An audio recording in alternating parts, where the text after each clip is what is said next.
Hello and welcome to our TISO Hospitality Summer Speaker Series. For those who don't know me, my name is Anthony Lai. I am the Student Affairs Program Manager here at TISO. Thank you for joining us. Today's webinar, titled Managing Business Reputation During and After Crisis, features Kinsey Roberts of She Creates Business. Kinsey will talk to us on a variety of strategies that all event professionals need to implement and ensure long-term sustainability. Cool. Okay. You guys, let's talk reputation management. So we were talking, I sort of mentioned, I don't have to tell you, we're all going through the same thing. That's sort of the beauty of going through a crisis together that everybody can understand, is that we all know the last 4-ish months have been bizarre, right? They've been crazy. Anthony and I were talking about it before we got on. It's such a moving target. What we see today might be different next week. But the cool thing about reputation management for your business, for a company that you work for maybe it's a smaller business that you work for, the great news is that everybody has a role to play. And even if you're not the business owner or you're not the sales manager, that's okay. You still have a role to play as an employee, as somebody on the team. And so I'm going to talk to a lot of different positions. I'm going to talk to you as if you were the business owner. I'll talk to those of you who are going to join larger organizations, smaller organizations, whether you're just somebody on the team, maybe a manager, maybe you're the sales manager or the catering manager. We're going to talk about all of those so that you can kind of get an understanding of what it is like to manage business reputation kind of during and after coronavirus, because we are going to get beyond this. I know it may not feel like it right now, but we will get beyond it. And I really think it's so important for people who are entering into our industry now to have a really strong understanding of what it really looks like for people kind of at the top levels to manage our business reputations. Like I said, we all have a role to play. That includes you. And I think that people who are coming into the industry who have a very holistic, like 100% like bird's eye view and approach to this and are not just saying, okay, what's my job and that's the only job I'm going to do. I think you guys are going to be the most successful who really understand, like, listen, I know that a lot has changed in the industry and I'm here to be flexible and I'm here to pivot and I'm here to fill those gaps wherever you need me. And I understand, what it means to kind of keep our reputation going so that we're still in business beyond COVID-19, right? I already kind of talked to you a little bit about myself, so I'm not going to share too much about that. If y'all have any questions, you just let me know. This is me, this is my face. Okay. What are we going to talk about? There's 4 major points I want to make to you, and I actually snuck in another one as I was kind of revamping this presentation before earlier today for you guys. So we have 5 actual things, but here's really the common core of what we're going to talk about today. The first is how to assess your current reputation. Where are you at with it? When to assess your reputation, how and why to assess your reputation. Now, listen, you might be thinking to yourself, I am not the business owner. I'm going in to apply for jobs. I'm not able to have my externship right now. But here's the great news. You can take all of these points I'm going to talk about today, and you can use them on businesses or on companies that you want to work for. It doesn't matter if you're not, their reputation manager, you're not their marketing manager, you're not their social media manager. That's not what we're talking about. But remember, what I said a few minutes ago was that if you can really understand the holistic approach of these companies, you are going to set yourself above people who are applying for the same job as you. So take this information and operate it through your own lens, okay? These are things that you can do before and, kind of during your hiring processes, and I really encourage you to do that. Number 2, why speed is the name of the game. Proactive and transparent communication strategies in 2020 and 2021 is going to be super key to keeping our industry going and to keeping our clients happy, to keep kind of their anxiety played down a little bit. We really have to be there for them. We are more than just event professionals and hospitality professionals. We are a lot of things to our clients right now. The great news is that I know some of you work in more of the corporate arena. Maybe you're not having those kind of more personal and emotional events like weddings are, but some of you are in the wedding industry or you will be in the wedding industry, and that feels more personal. It's more emotional. You're a little bit closer with those clients. Those events are different than in those corporate events. And so it's important for you to understand, depending on where you work and what industry you are specifically working in, what proactive and transparent communication really is. In the wedding industry, when you're speaking with a couple, when it's the biggest day of their life, that looks a little different than postponing and communicating with somebody who is rescheduling their trade show. Right? So keep that in mind. We're going to talk about content marketing and your reputation. Again, this may not be directly applicable to you. If you're not creating content for a business or a company, that's okay. Here's the thing. Maybe you're creating content for yourself. Maybe you know that in order to stand out from the competition who are also applying for jobs this year and the year beyond and after that, you need to create more of a personal brand. And so in addition to being able to do these things for companies that you want to work for, or to kind of monitor these things so that you can decide, oh, hey, they're doing great, I want to join that team. You might understand that, hey, I actually need to develop more of a personal brand to make myself more marketable. So keep that in the back of your mind too, as we're going through this. And then I'm going to talk to you, this is the one I stuck in, right? I told you I had 5 today. I'm going to talk to you about online reviews. This is really important, and this is something near and dear to my heart right now, especially because I've talked to so many of my clients in the hospitality industry are terrified of reviews right now because it's a really hard time, you guys. I'm not going to lie to you. It's not easy for people who are working directly with clients, especially when we get into those more emotional, personalized events. But you don't have to be scared of reviews. And in fact, it's not the review itself, it's something else that will help you stand out as an employee, as a company. And we're going to talk about what that is. And then finally, I'm going to tell you 2 things, super easy technology to help you monitor your reputation, your company's reputation. Again, being a step ahead of the other people who are going in for those jobs and working with you. And there's 2 tools that will help you do that. So number 1, assessing your reputation. So again, whether you're going to do a personal brand, whether you maybe already have a personal brand, maybe you do, I don't know, or assessing the brands and the reputation of the brands that you want to work for. How are they handling crisis? What are they doing in a crisis? How have you seen them pivot? Here are 3 areas that you can assess reputation in. Again, whether it be for companies you want to work for, your own business if you have one, if you want one, things of that nature. So let's talk about it. The first section you can assess are people's paid media or your paid media. So this is anywhere that a person is paying for their business to be recognized. So these are paid ads, these are paid directories, these are anywhere people can communicate about that business where they are paying for advertising. That's called paid media. So assess your brand's reputation on there. Listen, here's a super easy way to figure out if companies that you want to work for are paying for media. Just go visit their website and then go to any other website, Instagram, Facebook, Instagram, Facebook, any other website, and see if they follow you with what's called a retargeting ad. So if I go to caesarspalace.com or caesars.com, and then I go to Facebook and I see that I'm getting targeted by an ad from Caesars, that's paid media. So then look at that ad and see how many likes does it have? What are the comments on it? Does it have any shares? And this will kind of help you understand what's going on with them right now. And I didn't mean to call out Caesars. It's just who I thought of at the beginning because Anthony and I were talking earlier. But anyone, you can do that to anybody. Go to their website, and then if any ads are being followed as you go to like Facebook, Instagram, you know that they have paid media. And again, this is where you can kind of assess the mood that people are in when it comes to that business that you're interested in working for. The next place you can assess reputation is earned media.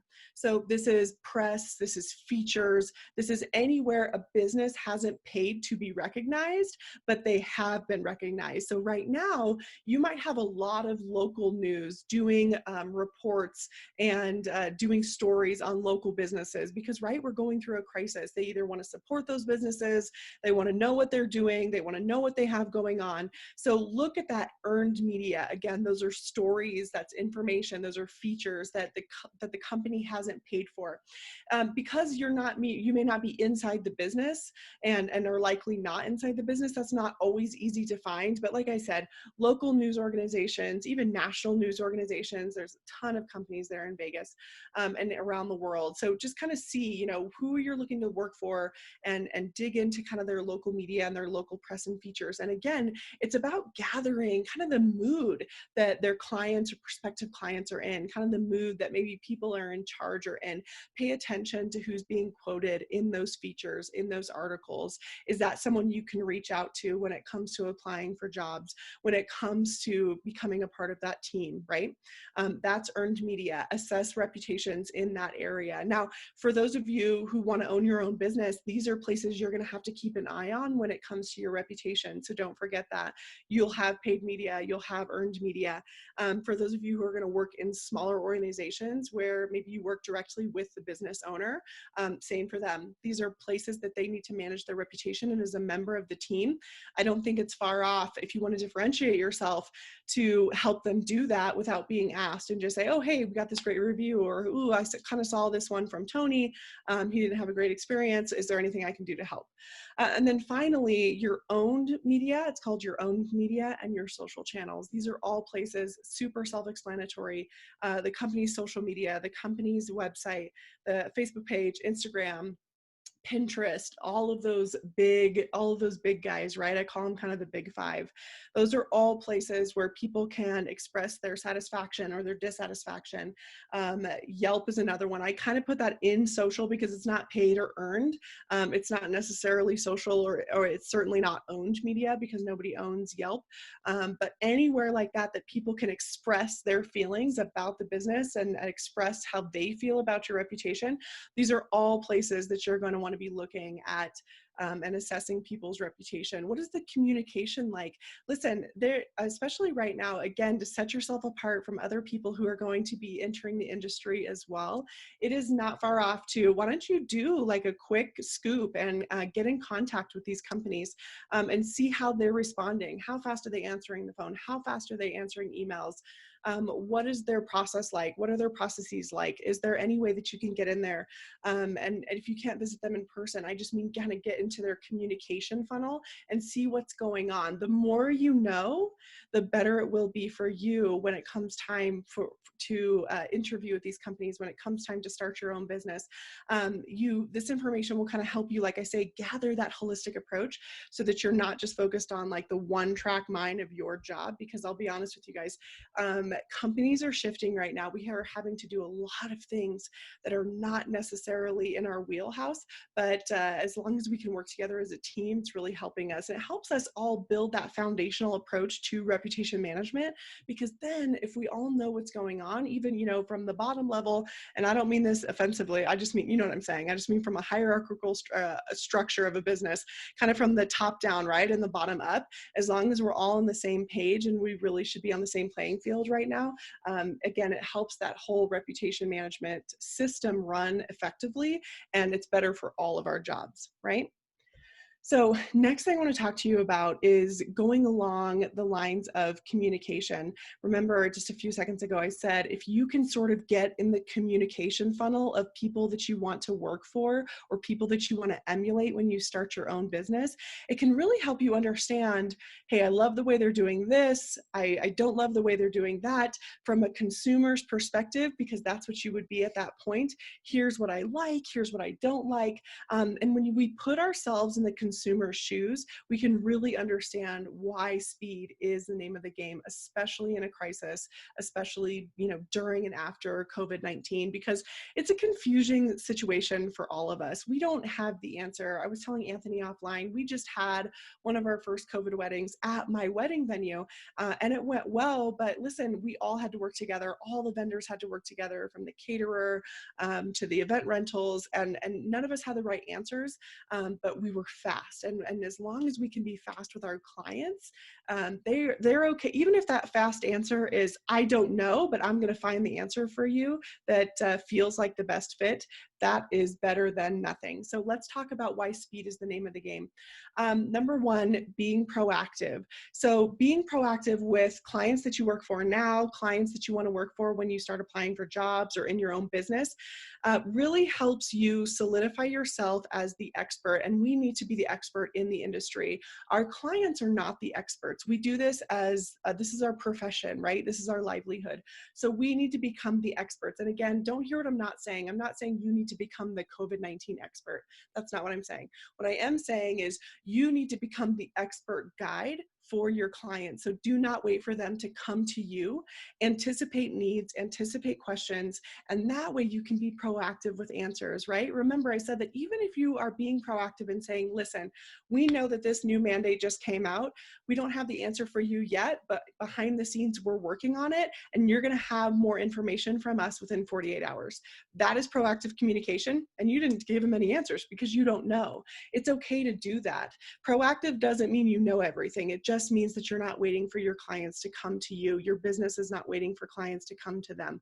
Now, I know that it can be challenging because you're going to be working within systems that have been created before you get there, and that's okay. It doesn't mean that you can't be valuable within those systems. So we want to respect the systems that were already created while still bringing something healthy and helpful to the table. So think about how you can bring proactive communication to your job. Being transparent. This is really important. And this is kind of what I was differentiating between earlier in the discussion. The difference between being transparent. What's an example I can? Well, I'll use working for a bigger company like Caesars or MGM and working for owning your own business like I do. The difference between how I can be transparent with my clients and how a bigger organization can be transparent with their clients, it's different, right?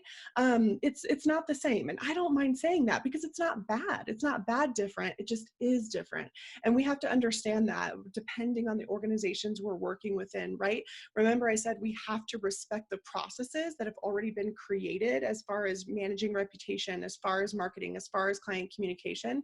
But it's okay to understand that, listen, our clients may not need us to have all of the answers, but in the interest of transparency, here's what we can do to help them feel more at home coming here. So again, transparency when you own your own small business like I do, what I consider a smaller business or being an entrepreneur is different than a huge organization where there's dozens and dozens of stakeholders and hundreds of employees. So I think that that's really important. And for you guys, decide where you want to be in the ecosystem, right? Decide, do we want to work for somebody who has a couple dozen employees over here, who has a small to medium sized business? Do we want to work in a bigger size business, and what's the level of transparency that we expect as clients, and how can we help bring that into whatever organization we're going to work for?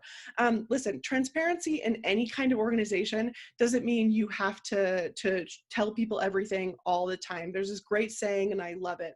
It's called "Show people your scars, not your open wounds." And I know that probably sounds bad, you guys, but it just means that help yourself get on the other side of it so that you can really speak from a place of knowledge and of knowing, than to just open up your wound and be like, we don't know what's going on, but it's crazy and it's there's so much drama and look at this thing. That's not transparency, and it's really ineffective communication. So just understand the difference between being honest and authentic and being fully transparent to the point of destruction. That's never healthy in any kind of business, and regardless of how we kind of feel as that our consumers might want, right? We want to help move the conversation forward. I always like to say, let's be a solution seeker and not someone, again, who is just showing a wound to show a wound, and we don't know what the next step is after that, right? That's not transparency. The need for speed. Response time for current and potential clients. Listen, wherever you are working, the response time to current and potential clients is going to make or break a lot of things. And the reason being is because in a time of crisis, people feel unsure. Even if they're the most laid back, chill person, they still feel unsure because there is a lot of anxiety happening in the world, and they may not absorb it themselves, but they just want, again, that fast response. We have to be faster than we've ever been before. We cannot let phones ring and ring and ring. We cannot let emails sit in the inbox for days and days before we respond. You don't have to have all of the answers, but the need for speed for current and future clients is going to be extremely important, especially when it comes to future business. We have to get back to clients. Number one, our current clients, they have anxiety.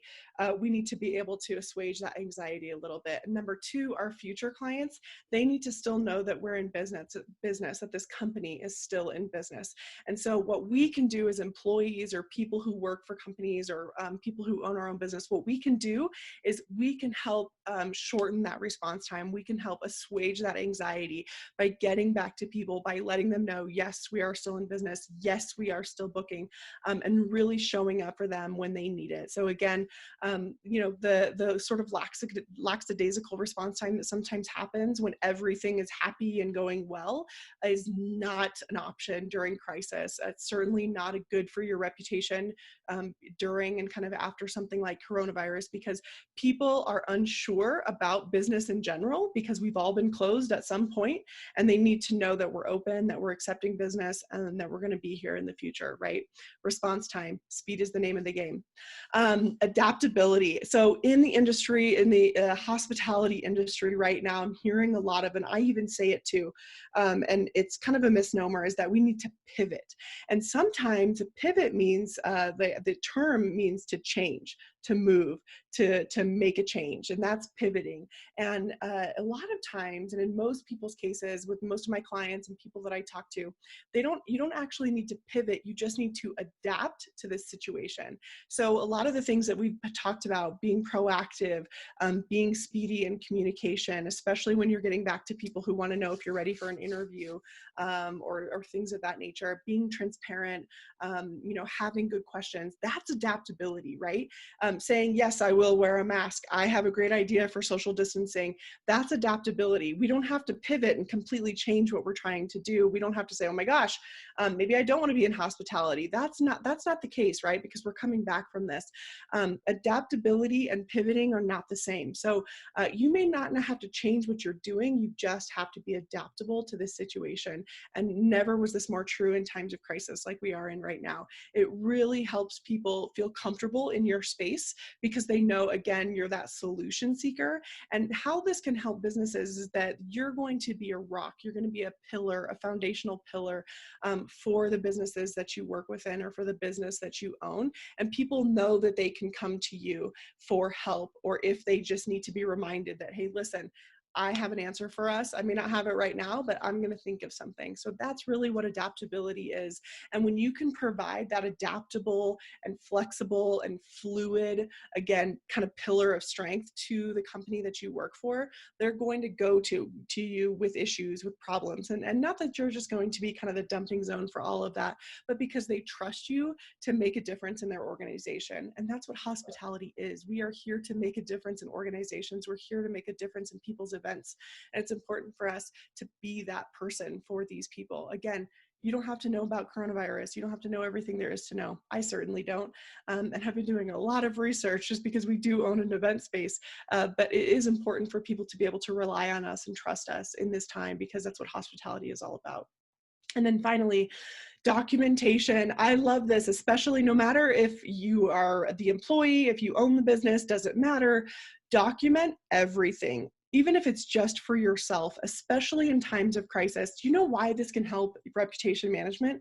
It's because you will know what to do the next time this happens. We talked about this earlier when Anthony was saying, or I mentioned that we said, things are changing week by week. And that is so true. I feel like March was 10 years ago. And I'm not kidding you. And so I've been documenting everything that we've been doing when it comes to our clients at our wedding venue, because, please say this isn't the case, but if this continues on into 2021, I want to be able to just hit the ground running and have an exact plan and an exact roadmap for everything my clients are going to do in 2021.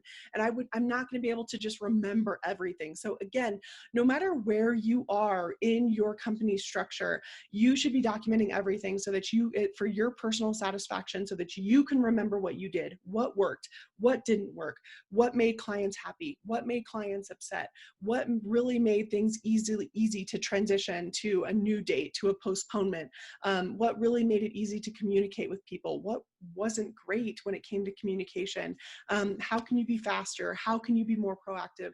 Start documenting those things. And you guys, this isn't just for times of crisis.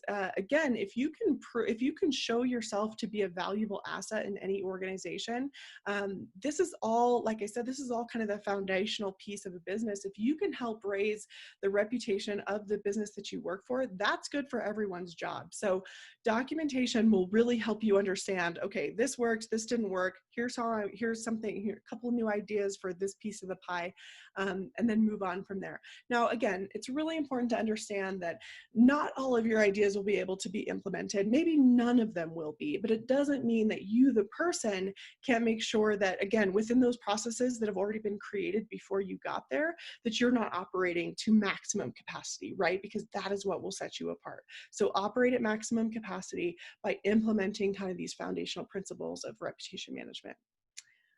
Okay. Marketing and reputation. I'm going to go through this a little bit faster because this is really, this is for my people who know that you want to create a personal brand or you really want to own a business. A lot of you today will probably not be heavily involved with your company's marketing plan or their marketing processes, especially if you work in a really large organization. They probably have external teams for that. But I think I always love to leave it in this presentation because I think it's important just to kind of, again, understand how all of the pieces of the pie fit together. Marketing and reputation are not mutually exclusive. What I saw in the hospitality industry when this first started happening was people foregoing their marketing for what they said was for the sake of their reputation. And to me, that is really dangerous because they are inextricably linked. Your marketing and your reputation, they're not mutually exclusive. They're not the same, but they're closer than you think they are. And so when we say, oh my gosh, this is crazy, we're in a crisis, we don't know what to do, feels like a dumpster fire, we're just going to completely ignore marketing and new clients just to focus on our current clients because we have no idea what's happening. That is not the answer, because someday you are going to need those new clients so that your business can continue to operate, or the company that you work for. It's not the answer to put your head in the sand and just focus on current clients, because surprise, you're going to need new revenue eventually. And especially in a crisis mode when we've been so impacted economically in multiple states, that new business, those new deposits, those new clients coming in are more important than ever. So don't make the mistake of foregoing marketing, again, for the sake of your reputation. You don't have to do that. That's not me saying not to give your current clients extra care. It will, during a time of crisis, your clients get anxiety. So of course they require extra care, but we have got to be operating at 100% capacity so that we can still do our job, which includes making sure we get new business. And if you're the sales manager, if you're the catering manager, that's likely your job. And also manage our reputation within the leg of the business that we operate in, okay? Adapting your marketing. So again, we're not pivoting, we're not changing a bunch of things, but we're adapting. We're improving and complementing our reputation. So one of the things I like to talk about in a crisis is, what do your clients need right now? For me, back in May, June, and July, because we didn't have the event capacity, they did not need a wedding venue, right? They couldn't come here. They didn't need a wedding venue from me. But what they did need was a ton of information on how to postpone, how to contact your vendors, what it looks like to move deposits, how to talk to your vendors to see what you can do about moving your event to next year. What does it look like to, quote, uninvite people from such an important day in your life? That's what they needed in that day. So you can bet that during that time, all of my marketing was focused on moving events, on postponing, on assisting clients that way. So understand that you may not be offering your client the same thing all of the time in a time of crisis, but we need to anticipate their needs, right? It goes back to being proactive. Anticipate their needs and then meet them where they are at.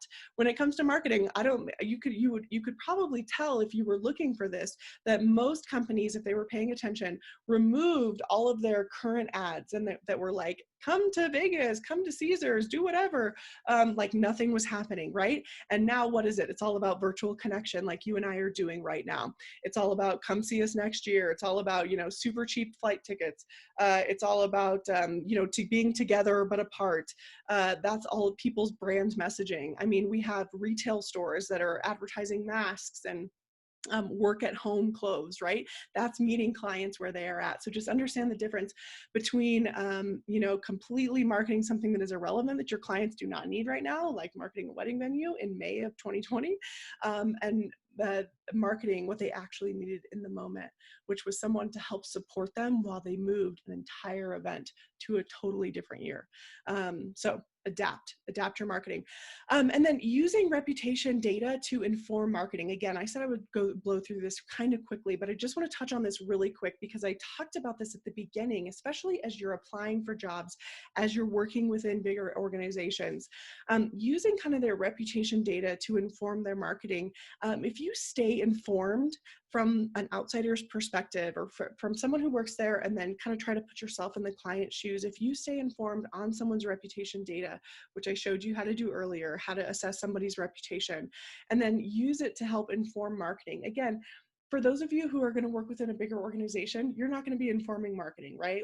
We can just call a spade a spade. But for those of you who may own your own business, who work within smaller organizations, so you might be able to put your hands in more pots, it's important to gather this data that you've garnered from managing your reputation and then inserting it into your marketing. So that let's say you are being like, speed is just, you're crushing it, right? You're being proactive with communication, you are crushing it, getting back to your current and future clients, and you start seeing more and more reviews of people saying, I had to postpone our trade show to next year, but speaking with Anthony, he answers the phone every single time. It's been amazing. Thank you so much. We love the hospitality school, or whatever. You know what I mean? You can start to understand like, oh, this is working. So we're going to put more resources into answering people faster because, again, even if we don't have the answer, it's impacting our reputation in a positive direction, which is what we have right now, right? At the end of the day, and I don't want to scare anybody, but at the end of the day, our good reputation might be all we have left to rebuild on when this is all said and done, when we're on the other side of it. And so we need to make sure that we're monitoring that and then making the correct adaptations in our business to keep moving in that direction. So if you're somebody who you're noticing a business is getting reviews and getting positive feedback for their communication style, understand that that's going to be part of your job if you get hired there, or understand that that's going to be something that you want to continue even beyond crisis mode, right? That's reputation management. It's about consistency and longevity. It's not about what can we all freak out about in the moment. It's about consistency and longevity. Okay. Told you I would tell you about online reviews. Don't be afraid of online reviews, you guys. They can grow your business even if they're not a good review. Listen, your business, somebody you work for, you're going to get bad reviews. You just are. And here's the great news. If you're an employee in a larger organization, you're going to feel super removed from those bad reviews, so it's not going to impact you as much. But guess what? You'll live to tell the story, even if you're closer to the reviews than you feel. Maybe it's about you. Maybe they had a horrible experience with you because you were just having an off day and they specifically mention you by name, and then you have to have a chat with your boss. It's okay. Listen, don't be scared. Reviews are actually not important. It's how you reply to the review. Actually, clients and prospective clients get more information about whether or not they want to work with a company based on the reply to a review, not the review itself. So I have 4 tips for you when it comes to reviews. Again, depending on where you are in the organization, you may or may not respond to them yourself, but it's okay. How you internally respond to them, how you externally respond to them with the stakeholders in the kind of the piece of the pie that you work in, that's what matters. So a couple of tips. Number 1 is assess. Never respond to a bad review the same day. I don't encourage that unless you are a very level-headed, low-key person and you can think of the right thing to say in 5 minutes. Not everybody's like that. I am not. I'm guessing you're not either. So take time to assess. That's okay. Number 1, you need time to cool down, because instantly, if you get a bad review, especially if they mention you by name, you're going to be like, oh my gosh, what are they saying? Who is Sally? How could she talk to me like that? But number 2, you need to give that person time to remove themselves from the situation. If they took the time to leave a bad review, they're upset about something. So we need to take time to assess. What are they actually saying? Read it a couple of times. What are they actually asking, right? A lot of times what we say, what we put out into the world isn't our actual problem, and we just want someone to hear us. I want someone to hear me. I want someone to see me. So we want to assess the statement before we reply. I usually like to say wait 24 hours because that gives you enough time to craft a really intelligible and also kind and empathetic response. And it gives the other person time to kind of chill out, right? In layman's terms, like chill. And then reply, your response, again, kind, compassion, empathetic, and factual. This may not work for everybody when it comes to replying to reviews, but I always like to encourage people to be as factual as possible, while weaving in compassion and empathy. So we don't want to be factual like a robot, like, thank you for staying at MGM. We do not care. That's not what I mean. What I mean is hit people with facts so that there's nothing to say. Right? There's nothing to respond to, because when you start just kind of attacking each other's emotions, there will be no conversation. It's just going to kind of blow up. But if we can weave in compassion and empathy with sort of the basic facts of a situation, then that's when your response becomes really kind. It becomes really more about hearing the person, seeing the person, thanking them for the opportunity to grow, and then moving on, because that's what bad reviews are. They're an opportunity to grow for everyone. It doesn't matter what it is. So look at them that way. The follow-up. This is super important. I rarely see people doing this, is following up with people who leave bad reviews after your response. You've responded to them. Don't just let them walk off into the sunset. A lot of times they won't reply, and that's okay, even to the follow-up. But if you come back in a few days and you can follow up with them again and just say, especially if you offered something, we'd like to offer you 10% off your next stay. We'd like to offer you XYZ or ABC, and they haven't followed up, make sure you're following up with them to just say, hey, I was thinking about you. I haven't, you haven't reached out about XYZ offer. Still love to offer that to you. Let me know if you have any questions or if there's anything that I can do for you. Do the follow-up if you can, or follow up, if you're not somebody who's personally replying to reviews, follow up with your stakeholders, whether it be your boss or your teammates, the person that you report to. Follow up and say, hey, is there any other information on that reply to the bad review that I got earlier this week? Is there anything else that I can do? That goes a long way. The answer is probably no. Hey, no, it's no big deal. Let's move on. Thanks for asking. But it goes a long way because it shows that you're invested in the moves the company is making. Yeah. And then finally, it's a teaching moment. It's a teachable moment. Again, for if you own your own business, this is a teachable moment, or if you're a manager or a catering manager, this is an amazing moment, not to call people out, but it's an amazing moment just to teach the whole team. It's a great opportunity to say, hey, listen, this happened to us. Here's how we replied to it. Here's why we replied that way. And then here's how we followed up. Here's how to make sure this doesn't happen again. Or if it does happen to you, because surprise, we're all humans, here's what we're going to do about it. So don't be scared. We're gonna protect you. We're gonna make it happen, but understand that here's how you can mitigate this from ever even happening to you. Now, there's a lot of things that go along with making it a teachable moment. If there was a specific person mentioned and it wasn't just kind of an overarching review, we need to make sure it's okay with them that we use it as a teachable moment. Most of the time, it's not. People don't even remember people's names, and it's just kind of an overarching like front desk staff, catering people, whoever, like event planning team. So it's just a teachable moment for everybody within that organization. So assess, response, follow up, teach. That's how to reply to reviews. And remember, you will live to tell the story, and people still do business with companies even if they have bad reviews. Reviews are extremely important. Do not hear what I'm not saying. But a lot of times they get more information out of how you respond to a bad review than the bad review itself. So respond to every bad review, every review period, especially bad ones, and weave in kindness and compassion and empathy with facts of the story. Yeah? All right. And then finally, as we wrap up here, I just want to share with you guys some really easy tools to make reputation management so much easier. Again, if you are building a personal brand, if you are somebody who wants to be invested in the company that you work for, that you are looking for longevity, you can use these tools to manage the brand reputation of the company that you work for, the company you own, your personal brand. They're both free. The first tool is called Google Alerts. Yes, you can put your business name, the company you work for, your name, your competitors, depending on how deep you want to get in, and you will get alerts each time those folks are mentioned. They come to your inbox. They're super easy. Listen, you don't have to do all of this. A lot of people don't use Google Alerts or Talkwalker for that matter.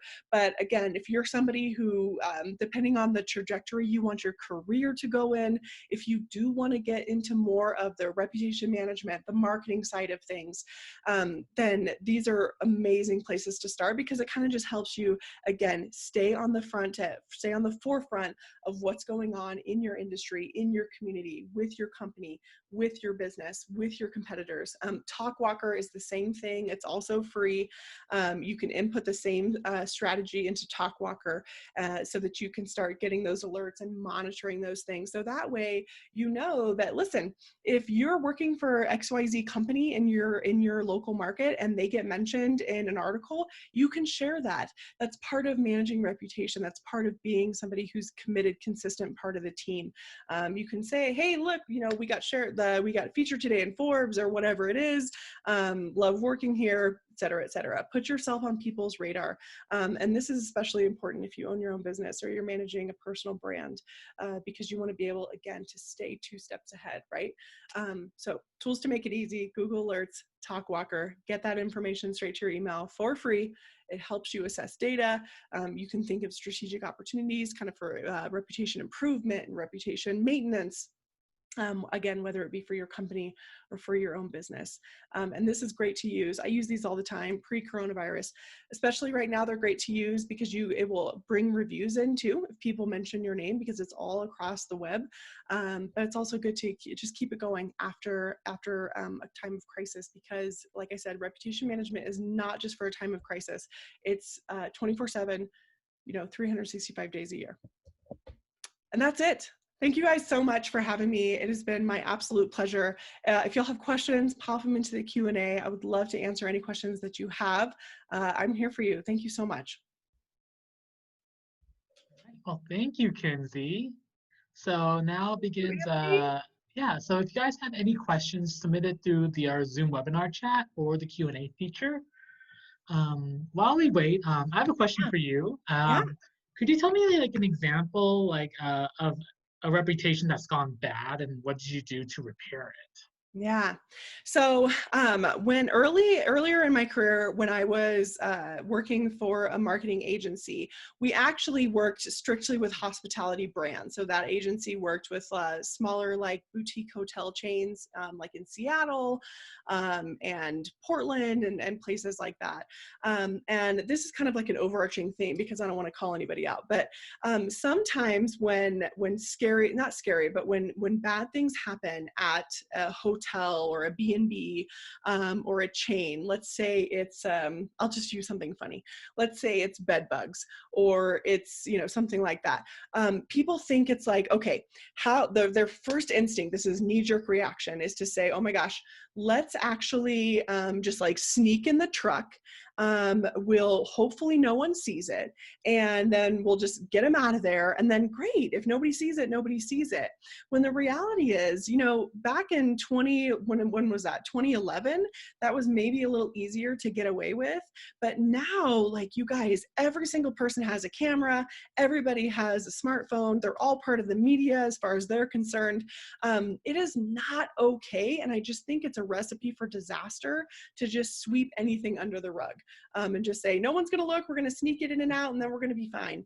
I think it's really important. It goes back to transparency. It goes back to helping people understand kind of the difference between being transparent and honest and trying to, get people in and out quickly so that we don't actually have to be honest, and hopefully nobody ever finds out. I think the interest of being transparent on the front end is always better than trying to do damage control on the back end. So that's kind of an example of how your reputation can go down if they're like, oh my gosh, I saw the bed bug truck here. I went down to the front desk. They wouldn't tell me anything. What's going on? And then you got people blowing up your Facebook reviews where you could have just hammered that and just said, hey, listen, this is in one room. We've contained it. It's going to happen here. We've closed off that half of the floor and everything's fine. See how much easier it is just to say, hey, this happened. We were super proactive. It doesn't mean you're not going to get any bad reviews, but remember, we're not afraid of that because we already have the answers because we're solution seekers. So that's the difference between that's when a reputation goes bad and how you can kind of rebuild it, and transparency versus damage control. Wonderful. Yeah. All right. Ashley asked, do you see a lot of event wedding planners lowering their prices during the pandemic? And how does this affect their reputation in the long run? Ashley, this is such an amazing question. I love this question so much. Yes. So yes and no to both of these questions. Yes, I've seen some planners lower their prices, but it's because they have changed their services. People are calling like micro weddings or micro events, or like petite packages. And they're saying like, this is what I'm offering now in 2020. Um, Two things. Number one, I don't know how it's going to affect their reputation in the long run because we're not there yet. But what I anticipate will happen is that unless they fold this into their services, that if they do become known for like these smaller packages, it will be very hard for them to get out of it on the back end. And people are not going to understand, well, 18 months ago you were offering a package for $1,500, but now you're telling me that your packages are $6,500. So now instead of just booking clients, that planner has to explain the difference between a micro wedding and a full planning package. And they're going to be like, well, remember back in 2020 where we could only have 20 people. Now that's not the case. And instead of just having people, sign contracts and move forward with you, you're not going to spend time selling. You're going to spend time in explanatory mode. I feel like sometimes in the wedding industry specifically, we kind of create our own monster. And I think that has kind of happened with this micro wedding package.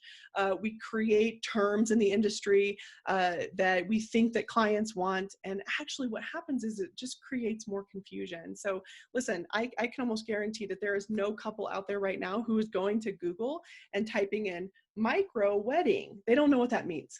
What they are typing in though is how to host a wedding for 50 people or less, how to host a wedding for 20 people or less. So yes, it's smart to adapt your business and create something that people need today, right? We talked about that, but you need to have a plan beyond that because that is what would impact your reputation later is if you don't have a plan beyond that. Make it super clear that it's temporary if it is, make it super clear that it's for a certain amount of people if it is, and then also the viability of actually booking those new services, make sure that it is searchable. Again, couples and clients, we made that up. We made like petite wedding package, micro wedding package. We made all those words up as vendors. They don't know what that is. So make sure it's searchable so as to not impact your reputation so that when people are searching for ways to host weddings of 50 or less or 25 or less, you're the person who comes up and it looks like a well thought out package offering instead of kind of a Band-Aid on a gaping wound. I don't know why I'm having like the wound example today. It's just, it is what it is. All right. Oh, another question from Cedric. How do you adapt to a client's idea that you could feel possibly damaged the event without offending him or her? Yes, Cedric, brilliant question. This is an art, not a science. And just the fact that you're asking this question makes me pretty confident that you can speak to people really well. This is about just knowing your client. The damaging the event, so and because I don't know specifically what you mean, but damaging the event, you probably, I don't know if you mean like aesthetically or safely, kind of in the current environment that we're in now. But I think there's two things here. This really is more, this isn't like a, let me tell you what to do because I'm the professional. In this scenario, it's more of a negotiation tactic. And it's not you saying, I feel like that can damage the event, let's not do that. It's actually more of a negotiation where you're saying, Anthony, you want, I don't know, let's just talk about it aesthetically just for fun. Like, let's not talk about coronavirus. Oof. You want like pink poodles around at your event. And, obviously that's going to be a nightmare. Tell me why you want pink poodles at your event. Tell me what that means to you. What does that mean to you? And they're going to tell you that like my grandma had a pink poodle and blah, blah, whatever it is, right? And you're going to say, oh, okay, great. So is your grandma going to be at this event? Well, no, like she passed on, and we're going to go on and on. And we're going to get to the root cause. It actually is kind of similar to those reviews. The pink poodle isn't the issue. It might be the memory created. It might be that they love pink. It might be that they love dogs, but we don't actually need 20 real dogs running around this event, right? So think of when you are guiding your client away from something that could damage their event, think of it as a negotiation and you're not the teacher in this scenario. You're like the hostage negotiator, and you're trying to get that hostage, which is the horrible idea, out of their hands. And back into your control. A really great tool for that, there's this awesome masterclass by, I'm going to tell you right now. Chris Voss. It's actually on a platform called Masterclass. His name is Chris Voss. He actually did used to be a hostage negotiator, and it's all about negotiation. And it's seriously, I listened to it right before coronavirus. It's the best thing that I've ever done, and just randomly, because I've been negotiating for the last 4 months with clients. So Chris Voss, look that up. I'll put it in the chat. It's seriously one of the best things I've ever done. Masterclass. That's a good question. Oh, you're welcome. Yeah, thanks, Cedric. That was such a good question. I guess that's it about Cool. questions. Well, thank you so much for your time, Kinsey. Thank you Yeah, so if you don't much. mind putting up your screen, if any of our audience wants to go ahead and connect with you. I don't mind. Gosh, hopefully I don't get that doom circle again, remember? There we go. Yeah, connect with me. She Creates Business all over the internet. So if you're on Instagram, come find me on Instagram. She Creates Business. Shoot me a DM. I love chatting. If you're too shy to ask questions here, come on over. We'll have a chat. I'd love to talk to you.